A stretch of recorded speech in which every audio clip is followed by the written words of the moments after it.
እግዚአብሔር ከውሕድ ዝዕቆቦ ፀብዐይ ትቕበለኒ ዶ ምስ ኩሉ ሓጢአተይ ውዕለትካ ዘኪረ ከመስግን ካብ ልበይ በስመ አብ ወወልድ ወመንፈስ ቅዱስ አሐዱ አምላክ አሜን። ምዕራፍ 8 ንጽህና ወይ ከዓ ድንግልና። ስለምንታይ እዩ አምላኽ ንደቂ ሰባት አንጻረ ጾታ ገይሩ ዝፈጠረ? ንኸንፈረይ ጥራይ ድዩ? ብፁዕ ጳጳስ አባ ሙሳ ናይዚ ምኽንያት ብኸምዚ መንገዲ ይገልጽዎ። እግዚአብሔር አምላኽ ጾታውነት አንጻር ጾታ ኮይና ናይ ጾታው ስምዒት ዘለና ኣብ እንስሳት ዝተፈጥረ ንኽዋለሉ ጥራይ እዩ። ስለዚ እውን እዩ እንስሳት ኣብ ዓመት ንዝተወሰነ ግዜ ጥራይ ብጾታዊ ስምዒት ንቑሓት ዝኾኑ። እዚ ጾታዊ ስምዒት ዝረኣየሉ ወቕቲ እዚ ናይ ዋዕ ግዜ ይበሃል።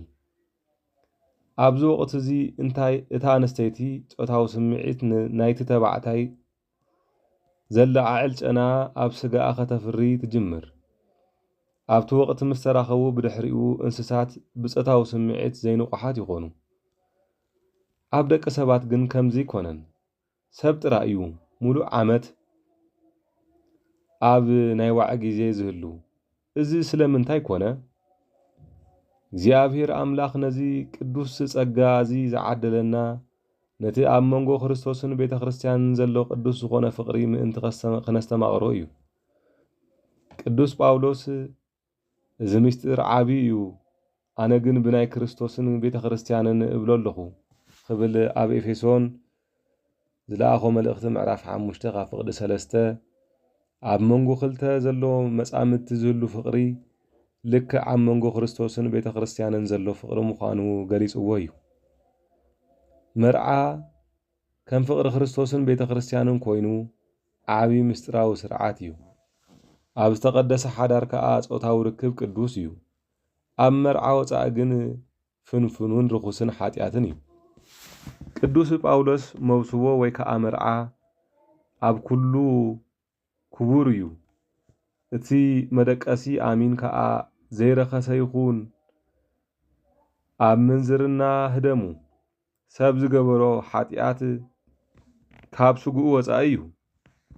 ዝምንዝር ግና ኣብ ገዛ ስጉኡ እዩ ሓጢአት ዝገብር ይብለና።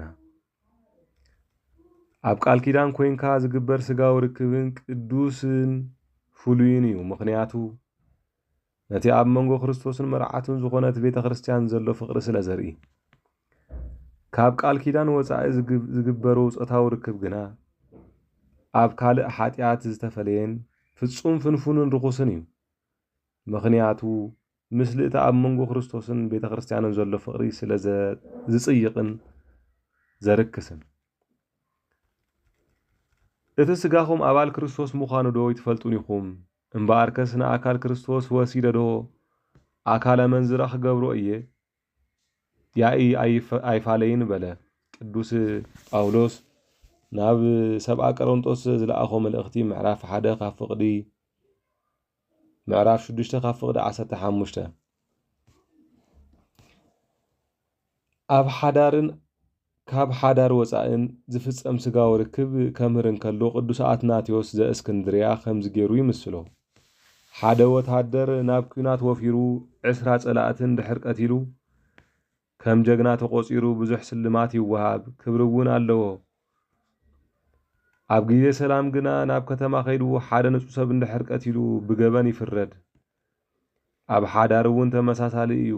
ኣብ ዝተፈላለየ ኩነት ዝተፈጸመ ዝተፈላለየ አንጻራዊ ውጽኢት ዝህብ ነገር እዩ። እግዚአብሔር አምላኽ ነቲ ኣብ መንጎ ሰብ ሓዳር ዝህሉ ፍቕሪ ብሩኽ ምዃኑ ከረዳእና እንከሎ ነቲ ኣብ መንጎ ክርስቶስን ቤተ ክርስቲያንን ዘሎ ፍቕሪ ገይሩ ብምሳሌ ይጥቀም። ነዚ ዝምህር መጽሓፍ መሃልየ እውን ሂብና ሳልሰይቲ መጽሓፍ ናይ ንጉስ ሰሎሞን ኮይኑ ኣብ መንጎ ክልተ አንጻር ጾታ ዝህሉ ፍቕሪ ዘረድአና እዩ። ገለ ሰባት ነዚ መጽሓፍ ንዝሙት ዘደፋፍእ ገይሮም ብጌጋ ስለ ዝርድእዎ ነዚ መጽሓፍ የናሽውዎ። ኣብዚ መጽሓፍ ግና ዝሙታዊ ሓሳብ ኮነ ካሊእ አጸያፊ ነገር የብሉን። እኳ ደኣ ሳብ መንጎ ተጻመድቲ ሰብኣይን ሰበይትን ቅዱስ ፍቕሪ ክህሉ ይምህር። ኣብ ውሽጢ ሓዳር ዝፍጸም ስጋዊ ርክብ ሓጢኣት ወይ ከዓ ዝሙት ኣይኮነን። እኳ ደኣ ንፍቕሪ የነቃቅሖ እዩ እምበር። ከምቲ ክርስቶስ ንቤተ ክርስቲያን ዘፍቀራ አንቱም ሰብኡት ኣንስትኹም ከምኡ ጌርኩም ኣፍቅሩ ክብል ቅዱስ ጳውሎስ ንኤፌሶን ኣብ ዝለኣኾ መልእኽቱ ምዕራፍ 5 ካብ ፍቕዲ 25 ይምዕደና። ኣብ መንጎ ዝሙትን ብምዝማው ዝፍጸም ፋሉል ዝኾነ ርክብን ኣብ ውሽጢ ሓዳር ምስ መጻምድኻ ዝፍጸም ስጋዊ ርክብን ዓብዪ ፍልሊ ኣሎ። ዝሙት ገዛእ ፍትወትካ ምዕጋብ ምውሳድ ምምዝማዝ እዩ። ኣብ ሓዳር ዝግበር ስጋዊ ርክብ ግና ብምውሃብ እዩ ዝፍጸም። ከምቲ ክርስቶስ ንርእሱ በጃ ብምሃብ ንቤተ ክርስቲያን ዘፍቀራ ስጋዊ ርክብ እውን ብኸምዚ መልክዕ ክኸውን ይግባእ። ብምውሳድ ገዛእ ፍትወትካ ብምዕጋብ ዘይኮነስ ብምሃብን ብምልጋስን ብመስዋዕትነት ክኸውን ኣለዎ። እዚ ኸኣ እዩ ቅዱስ ዝገብሮ ንክርስቶስ ስለ ዝመስል። ቅዱስ ጳውሎስ ካብ ዝሙት ረሓቑ ኢሉ ኣዚዝና። ብዙሓት ሰባት ነዚ ቃል ካብ ክትፍጽሞ ክትዛረቦ ይቐልል ይብሉ። ብርግጽ ሓቆም እዮም። ንጽህናኻ ምሕላው እቲ ዝበርትዐ ቃልሲ እዩ። ንዝሙት ስዒረ ተቆጻጺረ ክትብል ትጸንሕ እሞ ብዘይፈለጥካዮ ምኽንያት ከዓ ተመሊስካ ትወድቕ። መጽሓፍ ቅዱስ ሓደገኛነት ናይ ዝሙት ብኸምዚ መንገዲ ገይሩ ይገልጸልና። ኣይትስሓቱ፣ ኣመንዝራታት ወይ መምለኽቲ ጣዖት ዘመምቱ ወይ ሕንቁቓት ወይ ግብረ ሰዶም ዝገበሩ ሰረቕቲ ወይ ስሱዓት ወይ ከዓ ሰኽራማት ወይ ተጻረፍቲ ወይ ዘረፍቲ ንመንግስቲ ኣምላኽ ኣይክወርስዎን እዮም ይብለና። ኣብዚ ቃል እዚ መጽሓፍ ቅዱስ ንኹሉ ዓይነት ዝሙት ክኹንኖ እንከሎ ንርኢ ኣለና።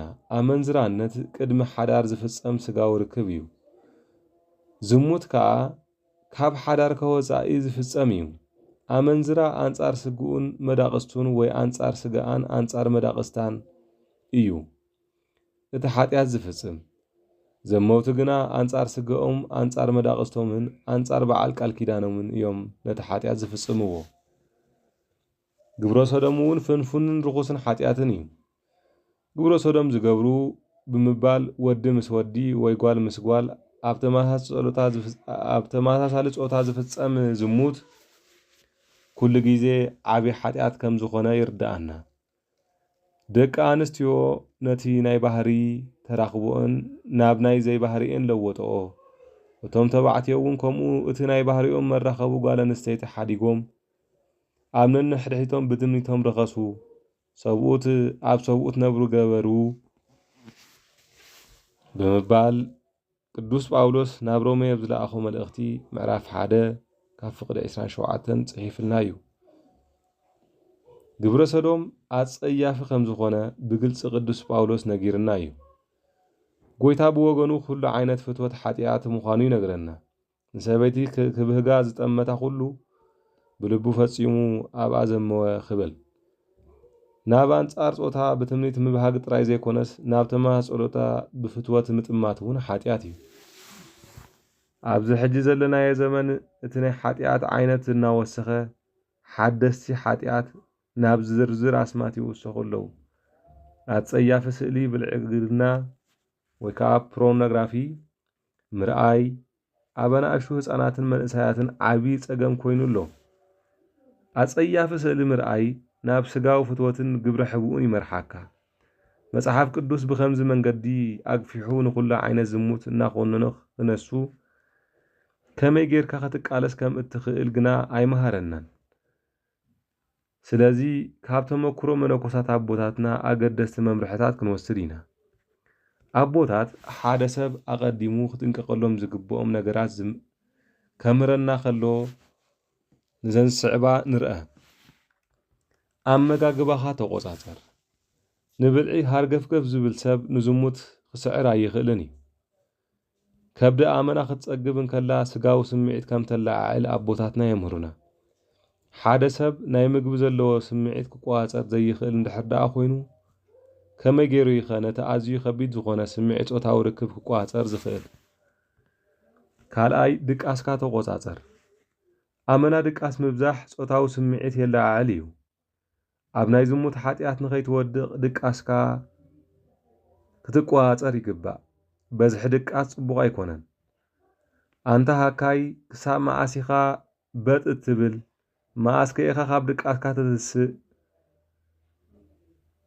ድኻ ምእንቲ ከይትኸውን ድቃስ ኣይትፍቶ ይብለና ኣብ መጽሓፈ ምሳሌ ምዕራፍ 20 ካብ ፍቕዲ 13 ሕርቃንካ ተቆጻጸር። ሕርቃንካ ክትቆጻጸር ዘይትኽእል እንተኾይንካ ዝኾነ ስጋዊ ፍትወት ክትስዕር ከም ዘይትኽእል ኣቦታትና ኣትሪሮም የምህሩና። ንሕርቃንን ዝሙትን ብቐሊሉ ዘለዓዕል ሓጢኣት ብምባል ኣብ ሓደ ክፍሊ ይምድብዎን። ገለ ቦታት እውን ናይ ዝሙትን ናይ ሕርቃንን ጋኔን ሓደ ዓይነት እዮም ብምባል የምህሩ።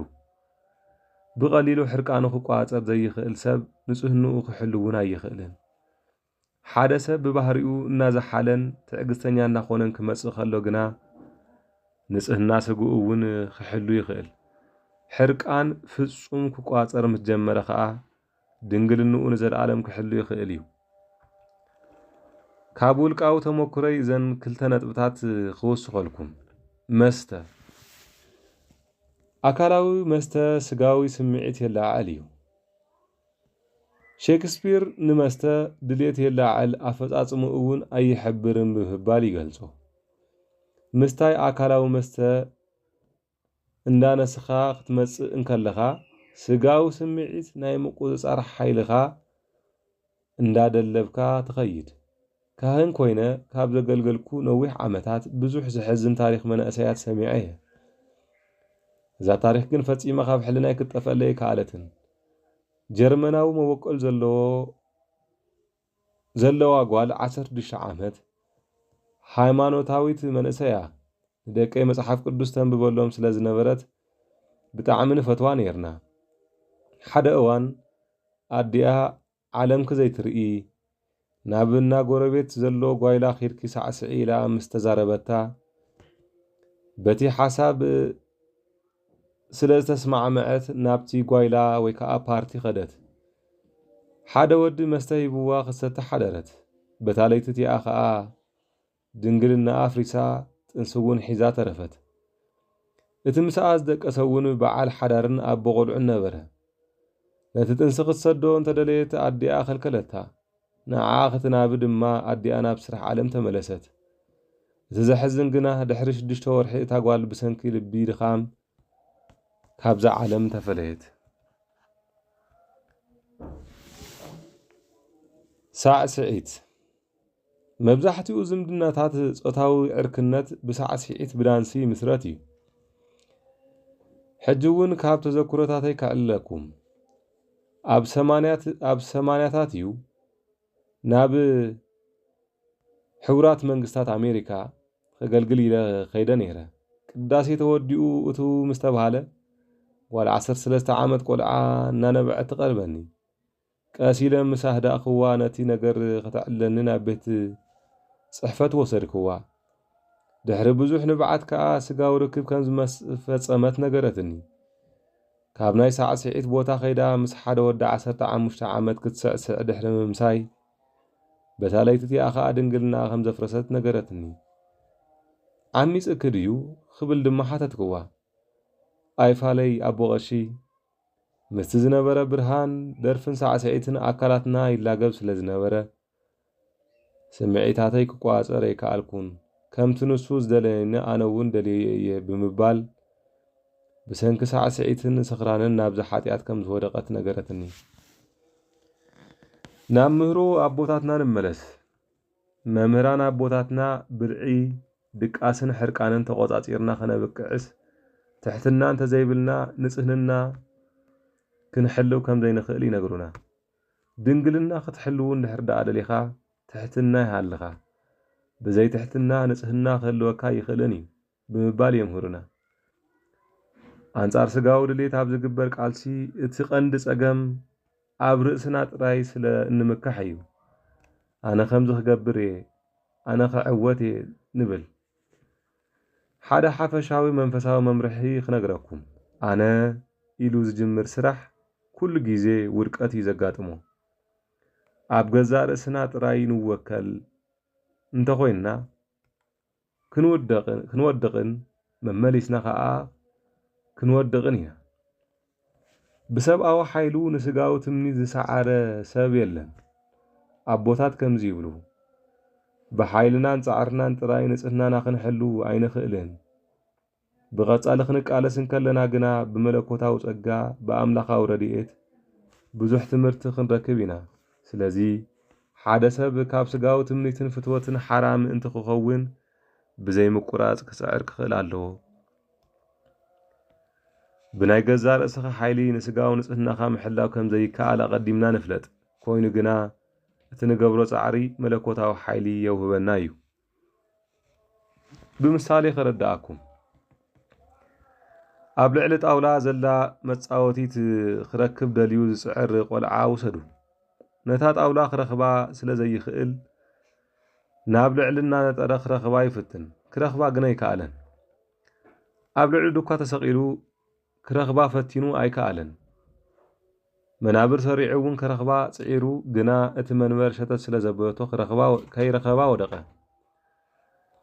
ስለ ዘይተሃሰየ ከዓ በኸየ ከዓዘቦ ጸንሐ አቡኡ ድማ ነቲ መጻወቲ አውሪዶ ሃቦ እቲ ቆልዓ ነቲ መጻወቲ ብጻዕሩ ይኮነን ዝረኸቦ ኮይኑ ግና እቲ ዝገበሮ ጻዕሪ ሓገዝ አቡኡ ከም ዝረክብ ገይርዎ እዩ ብናይ አቡኡ ሓገዝ ድማ ነታ ዝደለያ መጻወቲ ተረኸበ አባና ዘሎ ጸገም እውን ከምዚ እዩ ንፍትን ንወድቕ መመሊስና እውን ንፍትን አመና ስለ እንሓዝን ከዓ ንነብዕ أملاك سلت زجبرنا يقال سريو يحجزنا إذا مس جبرنا جنا شعون شعود يابلوس بحيل خمتي كم استعوتنا جرو كرد عنا يفتن نزح حساب أنت تقبلنا يا دما نابتنا يقدم مجبرنا تمليسنا نودق إذا نجر مدق جامو عزيو زجرميو نحنا ون سلامنتاي كم زودقنا خيمر مرنا أبتنا يودكت عنكيل كولل نابلنا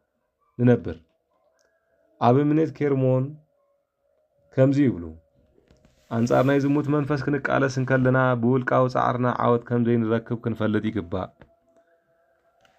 كابتو مكروون انتخونا إذن قرز خبيديو قال سبعت نسئنهم زحلوي مسلمهمو وشت أو قصانتي سمعهم بوشت أمون كعبوي جمرو نزخلو بناتهم سعرت رايز وصحاوي مسلم እቲ በአምላኻው ረድኤት ዝሓለ ስጋው ትምኒት ስጋው ስምዒት ምእንቲ ኸሳቅዮም ከዓ እቲ ሰማያዊ ጸጋ ካብዞም ሰባት ይርሕቕ ብናታቶም ጻዕርን ሓይልን ንጽህናኦም ክዕቅቡ ከም ዘይኽእሉ ብተመክሮ ክሳዕ ዝርድኡ እውን ዋላ ሓደ ሓገዘ ይረኽቡን እዮም ምሕረት አምላኽ ብተደጋጋሚ ንጽህና ክዕድለና እንከሎ እቲ ብጸጋ አምላኽ ዝተቐበልናዮ ረሲዕና ብጻዕርና ከም ዝበጻሕናዮ ጌርና ብምርኣይና مليسنا أب مسعودة ديابلوس نعتو بسجع أملاخ دا أمبر بسعرنا نصهنا ناخن حلو خم زين خيل كسع زردانا زي مسرح يقصليو زيابير كوحد زقوبو تبعي تقبلني دو مس كل حاتيتي وعلتك ذكرك كمسكن قبل بي